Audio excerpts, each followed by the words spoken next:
I be that young rapping dude, might just trap with you.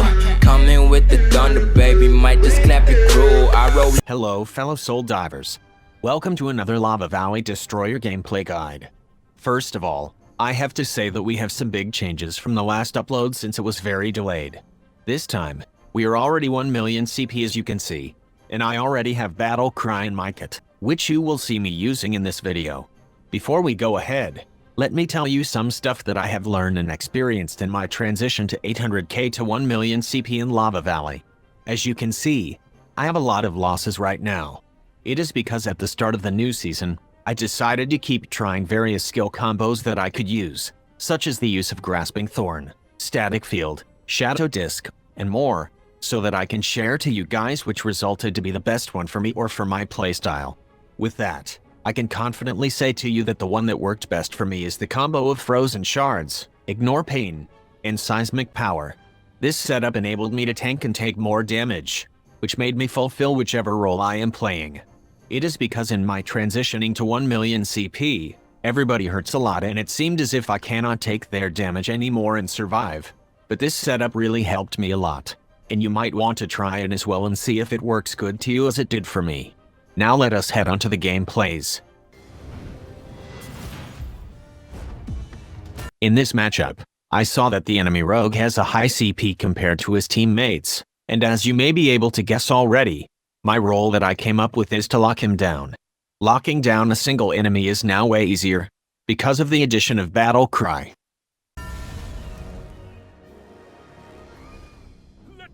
Here you can see that I tested replacing my Arachne's Might, because Might skill seems to be more reliable in terms of poking ability, and also the addition of Stag Thorn, which is why I tested using Ignore Pain with it, even if it is only level 1.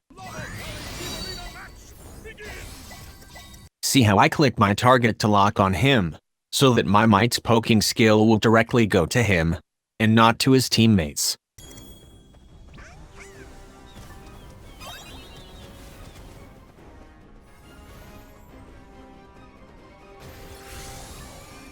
Here I instantly saw the play I have to do, which is to leap slam onto this engineer, and tumble towards the rogue. Why? Because if the engineer tries to dodge and tumble towards the rogue, I will be able to catch both of them. And if she tries to tumble in the opposite direction, the rogue will be completely isolated, which will still be good for me since he is my main target after all.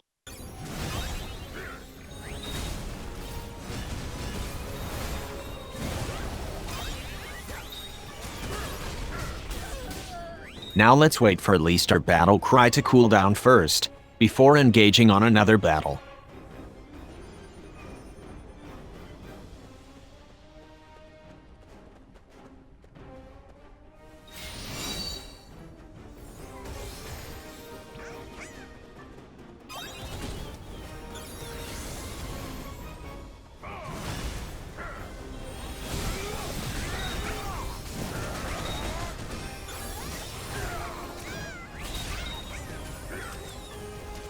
See how it is way easier to catch a target now because of the Battle Cry, and I still have my Seismic to set for his other teammates.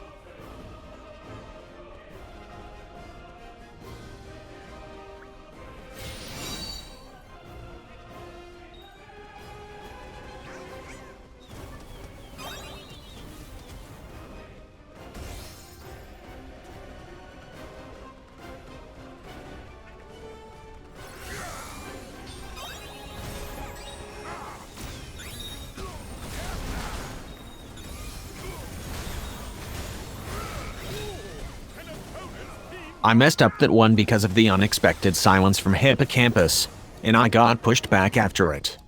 But now it is a 3 versus 2 and we have the life advantage, so this game is pretty much a win for us already.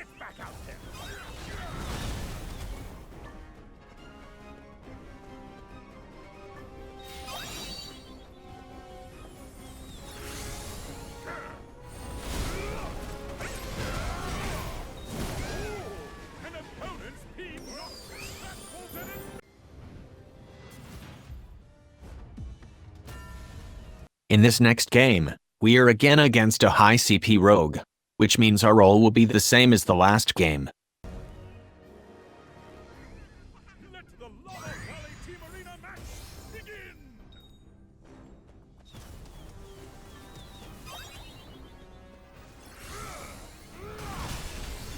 Here I got caught by surprise by a distortion arrow from the rogue, which most of the time will mean death to me. But right after that is where the enemies made a big mistake. They overextended and were not able to kill my teammates, since they already used most of their skills on me, which gave me time to respawn and back my team up, and turn the table against them.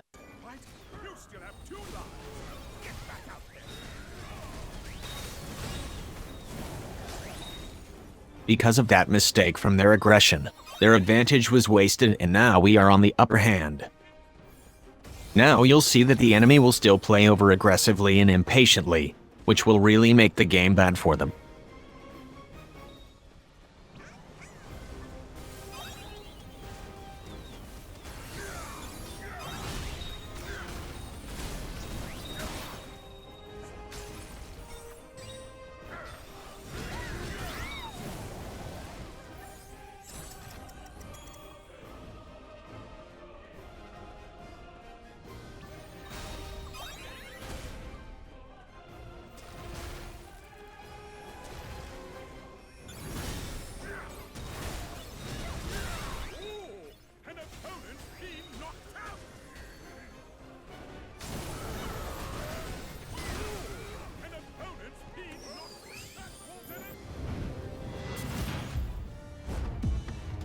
In this game we are against two high CP swordsmen, and I decided that my role here will be the tank and the setter for my team. Let the Lava Valley Team Arena match begin!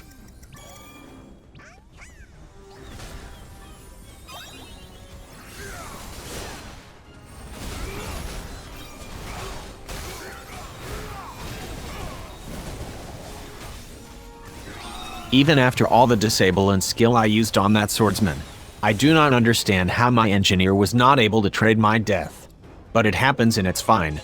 I guess swordsmen really are just tanky. Get back out there!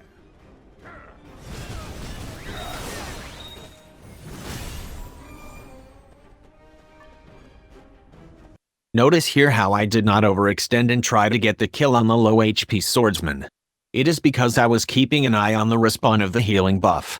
My plan here is to buy a little bit of time before fighting them, so that the HP buff will spawn after it, and we will be in an advantage in this fight because one of them is really low HP, and we will be able to reset our HP after that, because of the healing buff. Always keep an eye on the timer for the healing buff as it is really important, and often changes the tide of the game.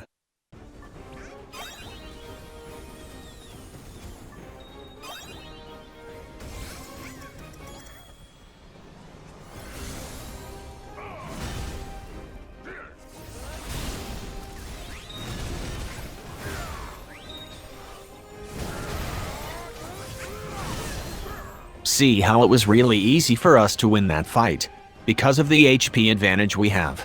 And in case we still got a lot of damage there, it is fine because we have the control on the healing buff.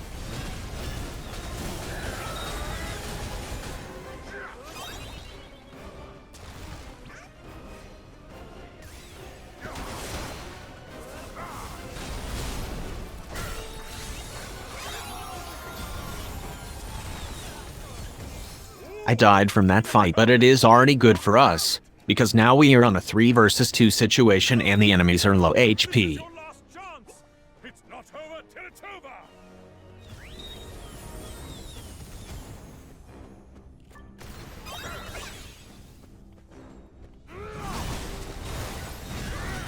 Always wait for the 3 seconds immunity to fall off, before engaging an enemy who just respawned. An opponent's been knocked out!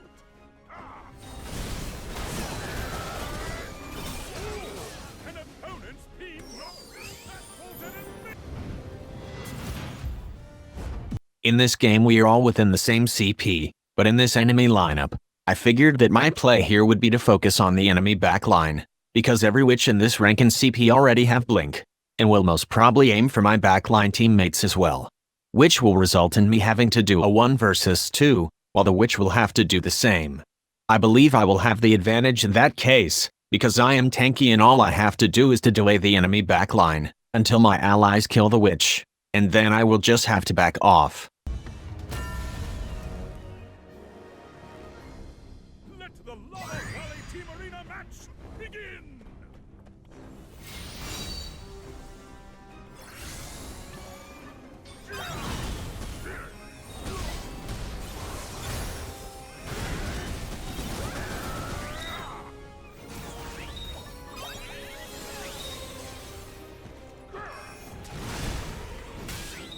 I did what I planned to do from the beginning, and it worked out well for us in this first fight.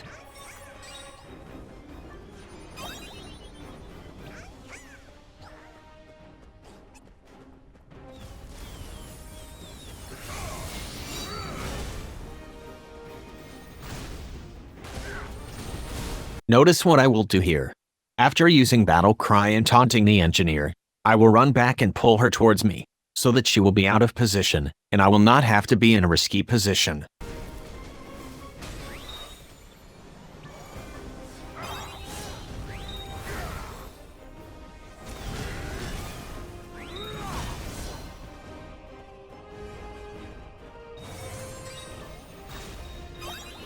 Now I will intentionally dive but will try to do a bit of damage, so that in our next fight I will be full HP, and I will have all my skills ready to close the game.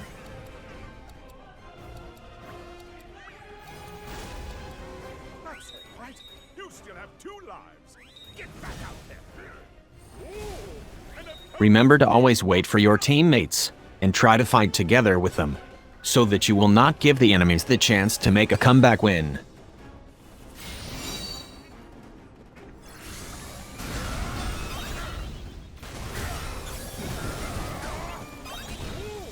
an opponent's team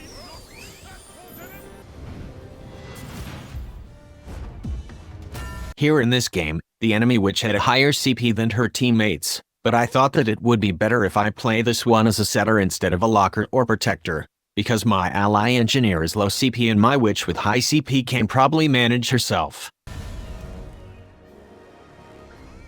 Let the Lava Valley Team Arena match begin!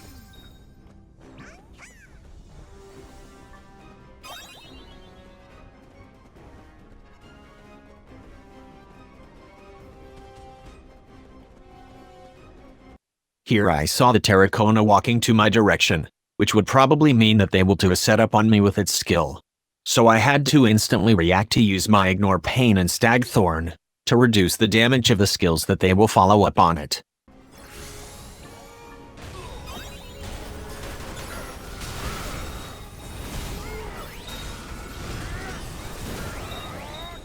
The first fight took too long to happen, which is why if we lose this fight since our skills are on cooldown, the enemy will have the timing on the hailing buff and that is bad news for us.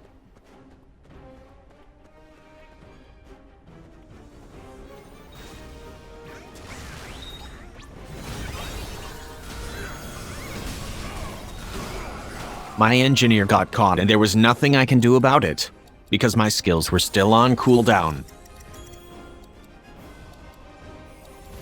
That's all right. You still have 2 lives. Get back out there. Here I tried to use the healing buff as a bait, because I knew they were going to group up on it.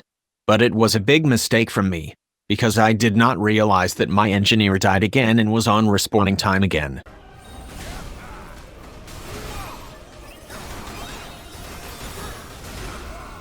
Now with 1 life remaining, I realized that I have to do a 3-man setup on them to get back in the game, by using my teammates as a bait. No, this is your last chance. It's not over till it's over.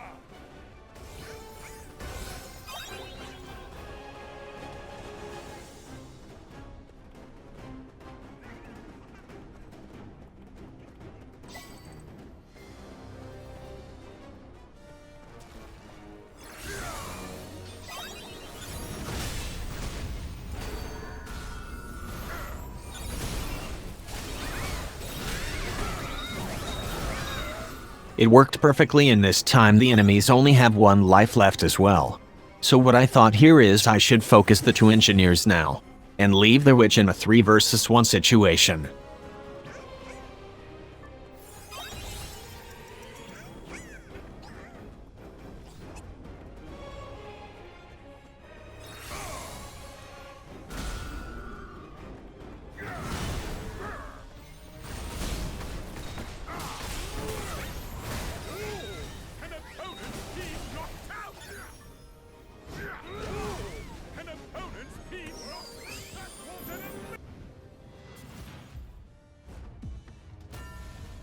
This game we are against 3 swordsmen, and one of them have a higher CP but not by a lot.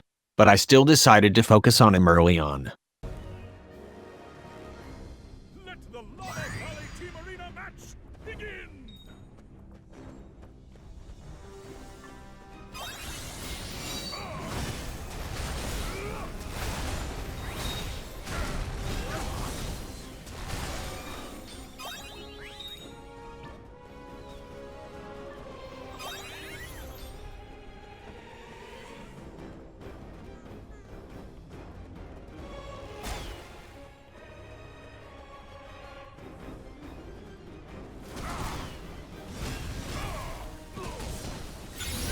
Everyone is very aggressive in this game. I am worried here because the enemy has the timing on the hailing buff. That's all right. You still have 2 lives. Get back out there.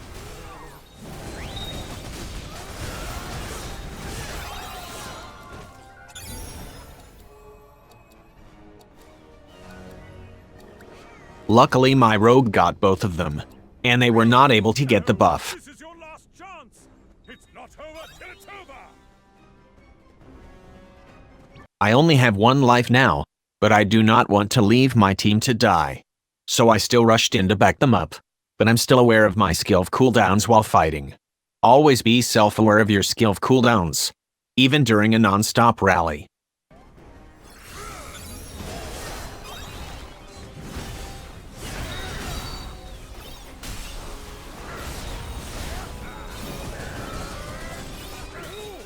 An opponent's team knocked My team was able to play it right, and now it's a guaranteed win for us in this 3 versus 1 situation.